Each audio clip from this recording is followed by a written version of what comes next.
માયાબેન આપણે 75 થયા અહીંયા બધા. ઘણા લોકો મને રોજ પૂછ્યા કરે તમે ક્યાં જાઓ છો, અહીં જાઓ ત્યાં જાઓ છો.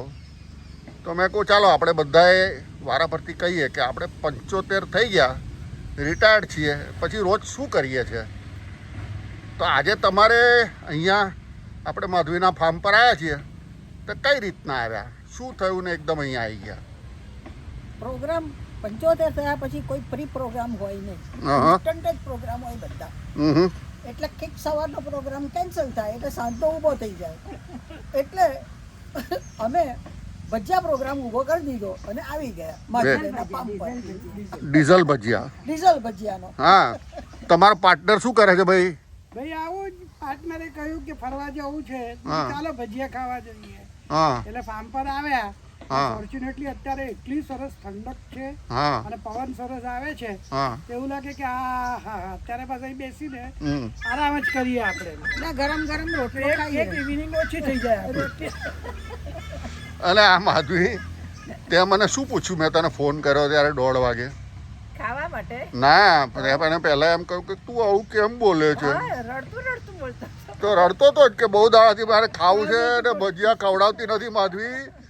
તો મેં કહું માધવી તું મને લઈ જા. પ્રોગ્રામ થઈ ગયો ને, સારું થયું ને, થઈ ગયો ને, ઇન્સ્ટન્ટ થઈ ગયો, મજા આવે છે. હા, આ જો હવે કોકનું ઘર એવું માનતા જ નથી અમે, એટલે આ અમારું ફાર્મ જોઈ લો, બધું સહિયારું બધું. અને કેટલી અસર છે અહીંયા નમો દેવની, એટલે નરેન્દ્ર મોદીની. અહીંયા બધી બાજરી થઈ, જુઓ, જાડુધાન મસ્ત જગ્યા છે ને. હમણાં અમે માદા પડીએ તો તકલીફ ના પડે ને, એટલે ડૉક્ટરને અને ડૉક્ટરાણીને બોલાવી લીધા છે. આ ટગર તો બહુ મસ્ત થઈ ગયા, મસ્ત ટગર છે માયા, ફાઇન લાગે છે. વાહ, ખુશનુમા હવા છે અને મજા આવે છે. ભારતેન્દુભાઈ, આ બધાએ કંઈ અનપ્લાન નહીં આવ્યા છે, તો તમારું કેવું છે? તમને ક્યારે ખબર પડી અહીંયા આવવાનું છે?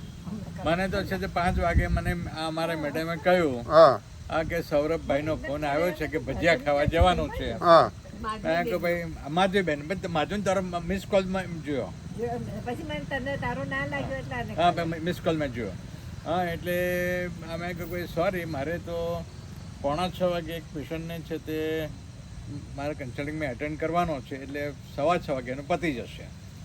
એટલે પછી મેં કહ્યું ચાલો જઈએ આપણે. હા, તે એક સોશિયલ હતું, તેને બાજુએ મૂક્યું, તેલ લેવા ગયું અને અહીં ભજીયા ખાવા આવી ગયા. ભજીયા ખાવા માટે આવી ગયા. Very good. 75 પછી એવું જ હોય, ફ્લેક્સિબલ પ્રોગ્રામ. અમારે તમારું કેવું છે?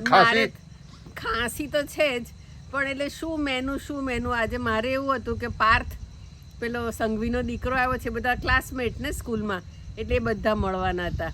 એટલે અદિતિની બાઈ છે નહીં, અમારા મહેશભાઈ ને રેખાબેન રજા પર છે. એટલે શું બનાવીશું, ખાઈશું શું? એમાં ભજીયાનો પ્રપોઝલ આવી એટલે આપણે તો ખુશી. ભારતેન્દુને મેં કહ્યું ભાઈ તારું આ પેલું કંઈ ચડાવવા જવાનું છે, તારે શું છે? તો કે હું 6:15 મારું પતી જશે. મેં કહ્યું તો હું કહી દઉં ને માધવીને. હા, તો કે હા કહી દે. એટલે આપણે તો શું ખાઈશું શું? અમે વહુને કહી દીધું તમારે કરવું હોય તો કરજો ને ખાવ તો ખાજો, હું ડેડી ચાલ્યા. Very good. પબ્લિક જોડે એ નહોતી જવાની, બજરંગ